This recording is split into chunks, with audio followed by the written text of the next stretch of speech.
မနေ့မိုးလေးအိမ်မောဆက်တက်တာနဲ့အိမ်ကပတင်းပုတ်နဲ့မြင်းနဲ့ပြင်ရတော့ချက်မပင်ပါချက်မပင်မှာချက်မတီလေးအများကြီးရှိပါတယ်။ဘေးမှာတရသီးလေးရှိပါတယ်။တရသီးလေးမှဲ့တော့ပါမယ်။ပြီးရင်ချက်မပင်ကချက်မတီလေးအများကြီးကြည့်လို့မသိဘူးတော့တန်လုံးကြည့်ပါဦး။အိမ်မိုးအမွေတော်လေးဆက်လာပါလိ။မင်းတို့အိမ်ရှိမှာပန်းမီလေးအများကြီးရှိပါတယ်။ပန်းမီလေးပန်းပွင့်လေးမင်းရမ်းစိတ်ချမ်းသာပါတယ်။ပင်များဆိုတော့စကူပန်းမီမှာရုံစုံကောင်းလို့ဆိုဝယ်ထားပါတယ်။ပြီးတော့ဒီဘက်မှာမင်းကြိုက်ဆုံးပင်လေးတစ်ပင်ရှိပါတယ်။အပင်နဲ့စိမ့်ပြီးတော့နေလေးထိုးတိုင်းရမ်းကိုလှတဲ့ပင်မှာ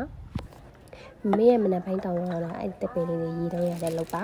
။မနက်မိုးလေးမိဆိုတာနဲ့အဲ့တပင်လေးတွေကိုစပြီးတော့ရေလုံးပါပြီ။မင်းအားတဲ့နေ့ဆိုရင်မင်းလုံးလေးမင်းအမအားတဲ့နေ့ဆိုရင်မင်းမရ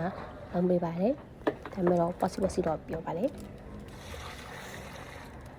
ဝေးတာတယောက်လုံးတာတယောက်ဆိုပြီးတော့ပါဒီနေ့တော့ဖျားစင်သက်ရှင်လေးလုပ်ပါမယ်ဖျားမလေးလည်းညှိုးနေပြီဆိုတော့ဖျားမလေးလည်းလဲပါမယ်မမေကဖျားမဆိုဖြူလေးပဲကြိတ်တာပါဖျားရီလိုလည်းတခါလေးရေတက်ပစ်ထားပါလေဖျားမလေးလဲပြီးဖျားရီလည်းရေတက်ပစ်ပြီဆိုတော့ပေါ်မှာလည်းစုံစင်းရလေးပါတခါလေးလဲထားပြီးပါပြီဖျားစင်တက်ပယ်ပြီဆိုတော့အားလုံးကိုပြင်းနေတာလေးပိတ်ဖြန်းလိုက်ပါမယ်နေသားရေးလေးဖြန်းနေသားရေးလေးတွေဖြန်းပြီးတော့မေမေကရမ်းစိတ်ချမ်းသာနေရပါလေဒီတော့ဆိုင်ထဲမှာလည်းဖျားမလေးလဲပြီးပါပြီမနေ့မိုးလေးပြီဆိုတော့ဖျားမီလေးပါတခါလေးတက်လိုက်ပါမယ်ရှင်းလိုက်ထိုးပါပြီဆိုင်ရှိမှာလည်းကမုံပင်လေးရှိရင်အဲ့ဒီကမုံပင်နဲ့နန်းသားကြီးတခါလေးဖြန်းပေးလိုက်ပါတယ်မင်းဆိုင်ရှိမှာပန်းမီလေးအများကြီးရှိပါတယ်ဆိုင်ရတော့ပါဆိုင်လဲလို့မင်းနဲ့အင်းချုပ်တဲ့ဆိုင်မှာမင်းအင်းချုပ်ပါလေဟိုပင်ဖြန်းဒီပင်ဖြန်းမဟန်ပြီးတော့အလုပ်လေးစောင့်နေပါမယ်လုံလေးလုံရင်နဲ့9နိုင်ခွဲပြီးဆိုတာနဲ့ဟင်းချက်ဖို့အလေကတခါထပ်ဝင်ရပါသေးတယ်ဒီနေ့ကမြင်းဟင်းကားလေးချက်မှာပါမြင်းဟင်းကားလေးချက်မင်းတူပါမယ်ဟာတော့စပလင်ရဲ့ကြတော်ဖြူရဲ့ဂျင်းရဲ့ဟိုရေစီးတာပါမယ်ပြီးတော့သူတို့သုံးခုကိုဖောင်းလို့ရအောင်နေတော်လေးတွေပါဒါလှီထားပါမယ်သုံးမျိုးစလုံးလှီထားပြီးဆိုတော့ဒါလည်းစုံနဲ့ထည့်ပြီးတော့တစ်ခါလေးညက်အောင်ထောင်းပါမယ်သူတို့တွေကို